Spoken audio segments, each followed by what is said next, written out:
মন।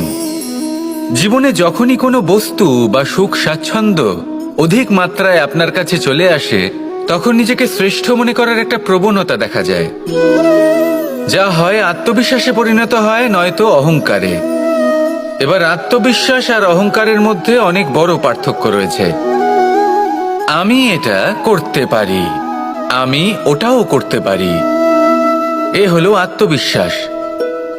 শুধুমাত্র আমি এটা করতে পারি, শুধুমাত্র আমি ওটাও করতে পারি, আমি হলাম সর্বশ্রেষ্ঠ, এটা হলো অহংকার।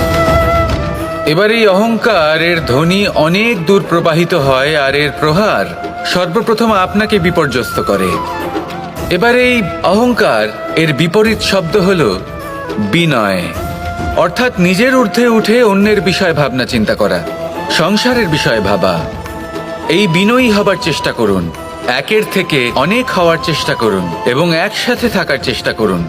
নিশ্চিত রূপেই আপনি বিকাশের কারণ হবেন। মত্ততা থেকে নিজেকে দূরে রাখুন, অহংকার থেকে নিজেকে দূরে রাখুন।